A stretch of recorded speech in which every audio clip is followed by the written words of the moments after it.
Hey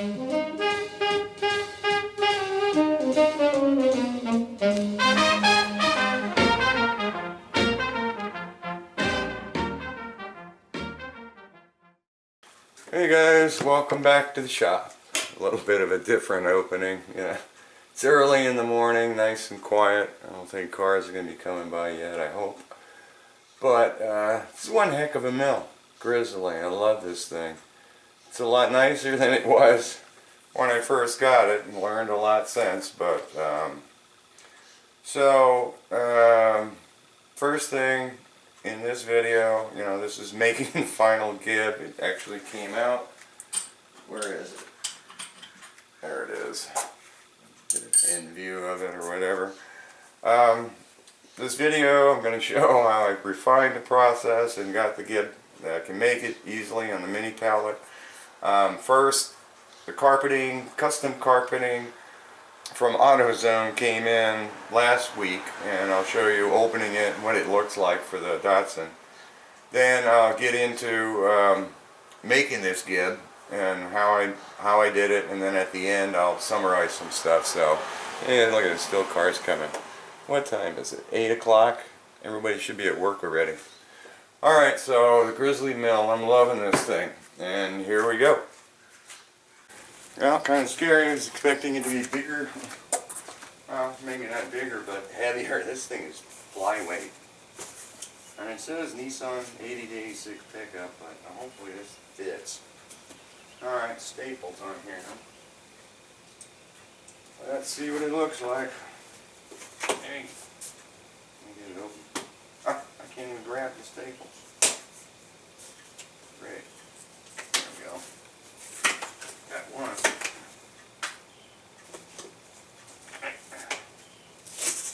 Tear it apart here too.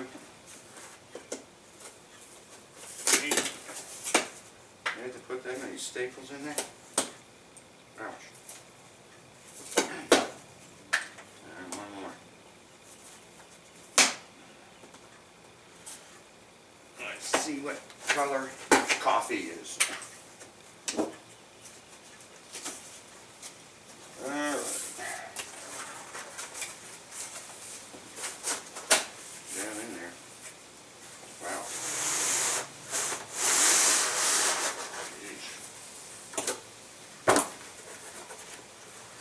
Oh, it's got padding on it. Wow. Ooh, nice. Nice. They've got thick padding on it, glued on it. So, yeah, it's molded. Oh boy, this is going to be nice. Yeah. Is there two sections? Yep. This goes underneath the seat. Looks like it's molded too. Woo. This is going to be fun.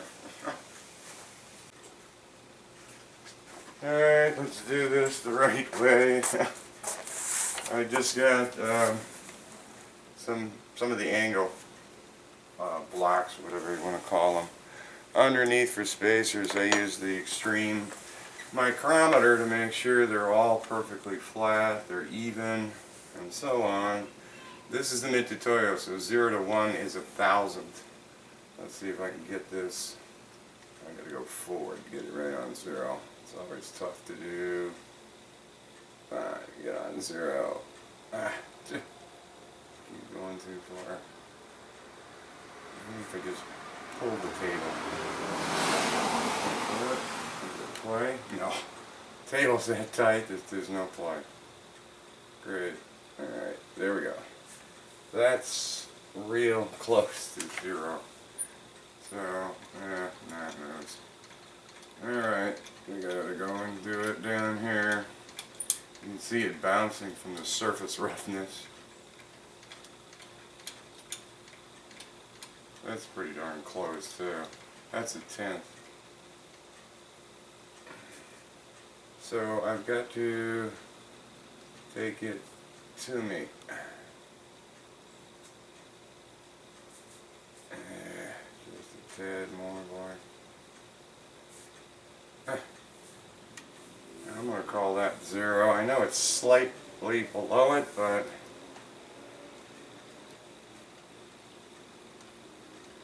it's holding pretty good.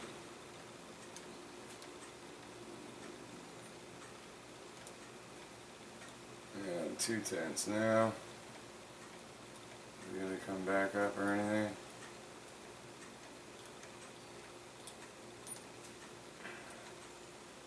No, it's consistently 2/10 under, so I gotta tap it forward a little bit. There. Those clamps are pretty tight, and this stuff is moving easy. So because what I'm going to do is I'm come in with a 60-degree underneath and cut it. And you've got a real nice flat surface to clamp on. Both sides, I'm off. Yep. So both sides when I cut, it's hanging over just slightly. So I'm not going to cut into my angle plates. But I'm surprised with the clamps that tight that, it's going up. I think I'm going to tap this side back. What am I within? That's a 1/2 tenth.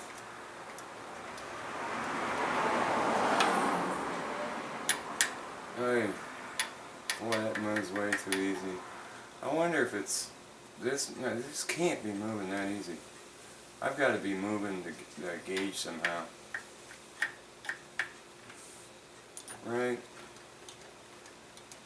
Yep, I think it's moving that easy. That is ridiculous. I'm going to need extra clamps and a half on here to do this. But the idea is I'm just going to dovetail cut it underneath and leave a little bit of this edge left that when I flip it over I can dial indicate off the same edge, dovetail cut the other side, and I know they're absolutely perfectly parallel.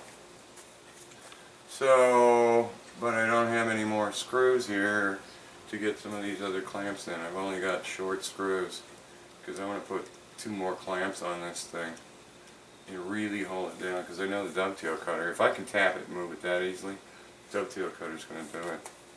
Because I'm pretty cranked down, right? No, actually I'm not. Why is that moving so easily? Oh, because the back isn't down. Shoot, that's why it's moving so easily. Alright, let me get this thing dial indicated and clamped, and I'll bring you back. Alright, what I did was I just came in with a brand new end mill, came down and just dusted that surface. So now when I dial indicated, it stays right on 0. So I have an edge to reference with when I flip it over and I try to get it straight to cut the other side. So let me put the dovetail in it and do some cutting. Well, walk in front of the camera. It is doing it. It's all set up. The dial indicated. I'm within a 1/10 of a thousandth. I kind of said that's enough. I'm doing climb milling only, and I'm taking off 5/1000ths at a time. If I had more screws to the clamps, I'd really clamp that thing down, but I don't want it to move.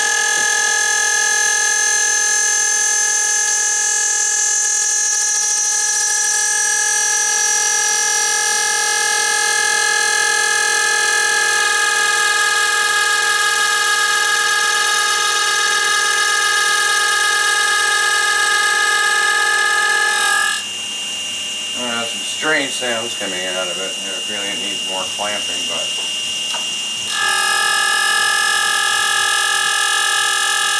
I have to dial indicate that surface when it's done and see if it moves.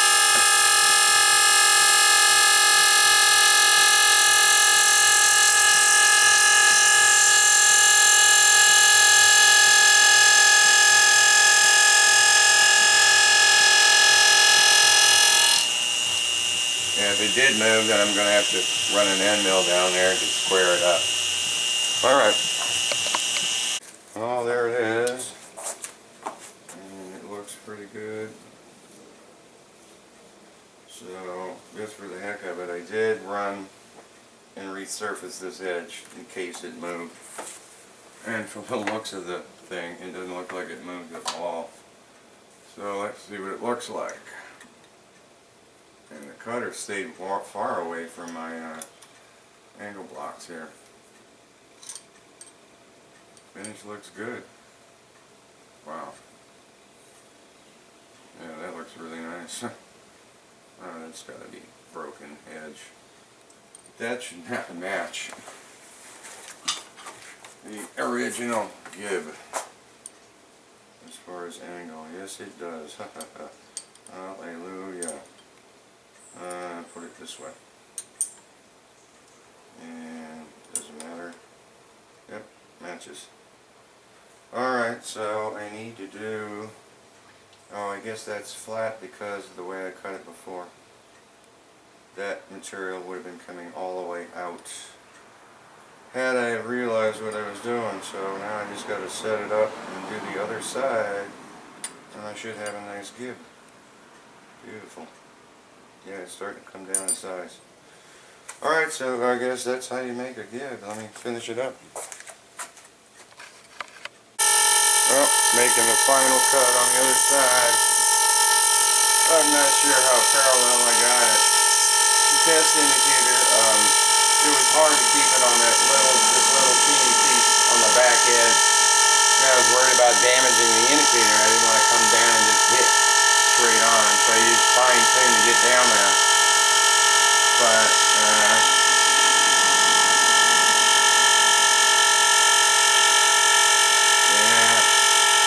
something may be off, I don't know. We'll see, because they'll take it out, take it over the bench and mic it and see how parallel the sides are.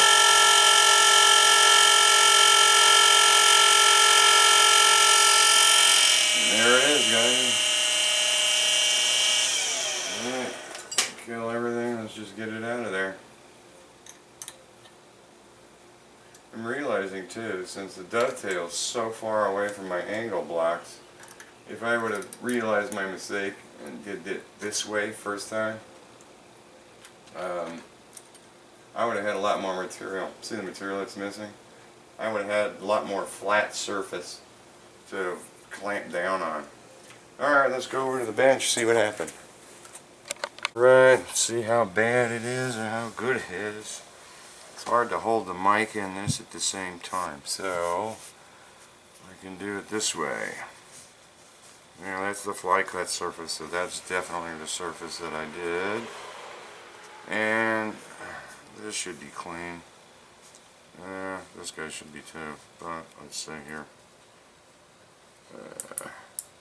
260. 263, come on. There's got to be 262. 261.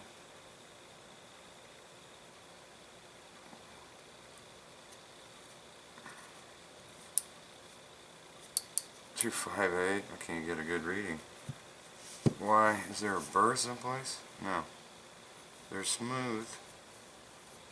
So I don't know what you get for a reading.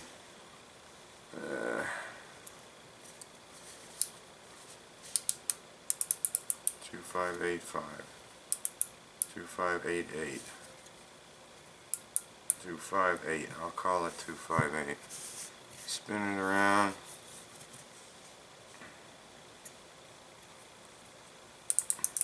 263. 263. 262. 262. So 8 to 2 4/1000ths off, and you can lap that, but yeah, rather than using this, I know these, if I had one straight one, that would have helped a lot. And what? I had a hard time dial indicating the back. So if I had, and like I said, there would have been more surface here. This flat surface would have come all the way out here to meet the 60 degree.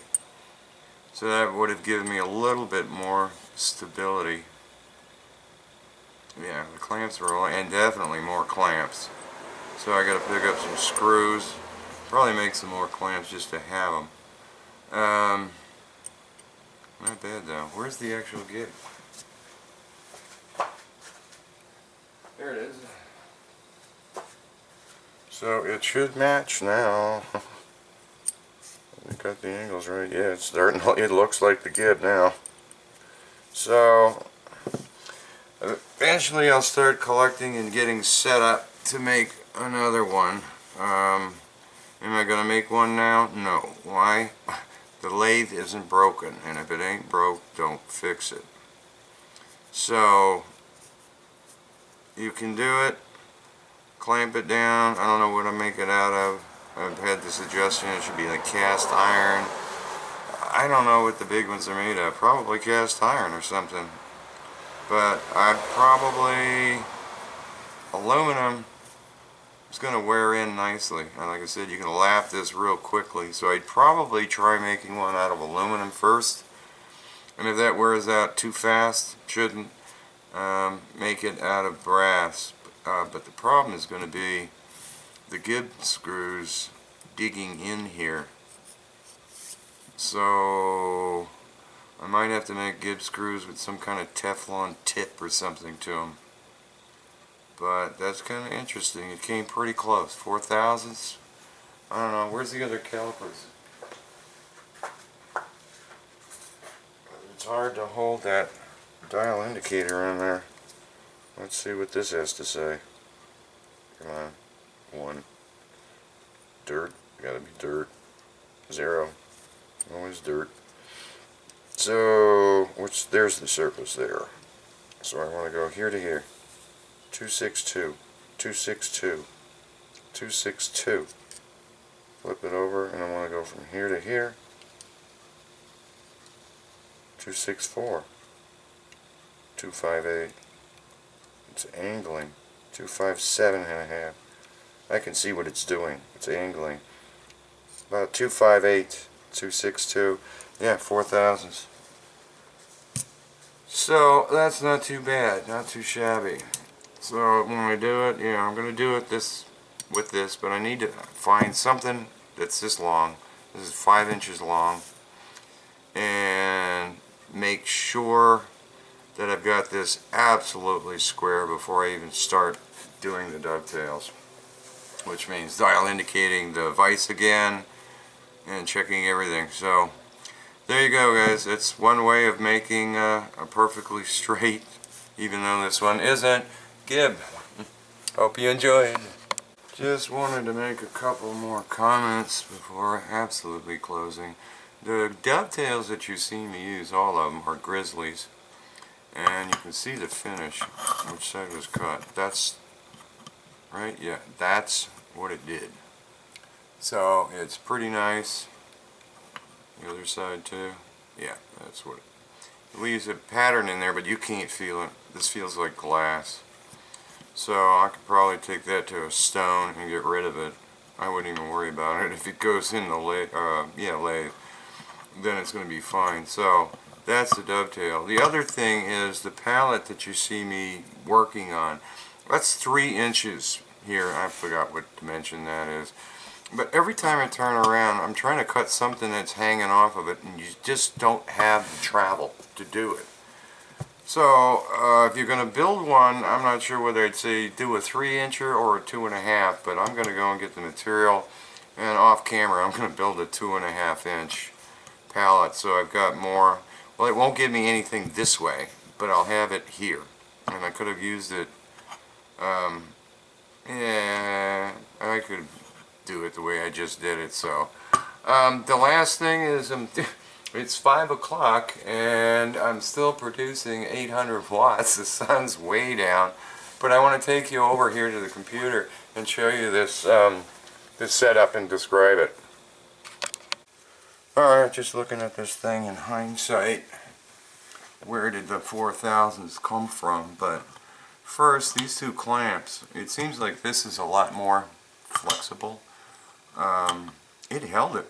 You know, I'm surprised this didn't move, or especially bend in the middle. When 60 degree was coming to the middle, it could have lifted it up, but it didn't. So it's and it held it too. It didn't shift or move. So I've got what, 3 of these, but since this I'm winding up, looks like I'm using this more than anything, especially making the AR insert holders. I'm going to make 3 more. I've got a piece of stock I get 3 out of, so I'll make 3 more clamps and 3 more of the nuts here. Go to Fasten Out and get a bunch of these things here, because I was sure I only had 2. I don't know where I got this from, but so that'll give me a total of 5. So as far as this guy, thinking about where the 4000s came from, there's only two places. Either the pallet was tilted like this, and I'll take you over here and show you a dial indicator on the pallet, checking the tram on the machine. The other thing is if I was cocked this way, and I knew something was wrong this way, because when I made the initial first cut on the second face, I made a 5/1000th cut and I could hear it. It was working on this end, cutting a lot, and then as it got down this end, it was cutting less and less and less. So I wasn't sure whether it's because I didn't have it straight or the material wasn't parallel or whatever you want to call it. But the problem was I was trying to dial or use a test indicator on this teeny surface down on the bottom, and I was using my really expensive test indicator, and I didn't want it, like I said, bang down into the surface and bust the indicator. So it turns out I'm pretty sure that I just didn't get this right. Fact that I heard that noise and now I'm seeing it's 4/1000ths off. 4/1000 and a 5/1000th cut, you're going to hear the difference in the noise in the cut. So if I would have done it differently, known my 60 degree, I would have started with this. I would have test indicated this back surface right here and then made my 60 degree cut on the front. Then when you flip it around, you've got a nice square surface here. Same surface, test indicate on this, and then make your 60 degree cut. And now I know without a doubt, having a beautiful surface to square this thing up on, I would have been right on the money. And especially since I've already tested the tram on the thing, and the pallet is perfect. It's not moving at all. So I would have been right on the money. The faces would have been parallel. The only thing is if the tram was tilted this way, the 60 degree would be slightly off, but who cares? The 2 surfaces, even if it's tilted, would have been absolutely parallel. So I would have been able to make an absolutely perfect gib here. So I just wanted to follow up on that. There's nothing else here to say, so alright. There, I think you can see that needle pretty good here. Let me flip this around so I can kind of see in the display. There we go.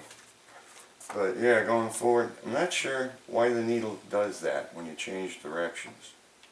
It just jumps around. But it stays consistent as I move the table. So the tram front to back is like right on the money. I don't see it moving at all. Is that moving? Yeah, I don't think so. It's sitting on 1,000. So the tram in that direction, I'm surprised it's beautiful. And this vise, like I said in unboxing the mill or whatever, if you want a precision vise, that's the one. So there's that direction. So that steel bar on the back that bends the whole thing back is not moving. It's staying put. Now if I go, I've got the nut, and, I've got power feed involved. So just go one way with the power feed and you can see it doesn't look like it's moving at all.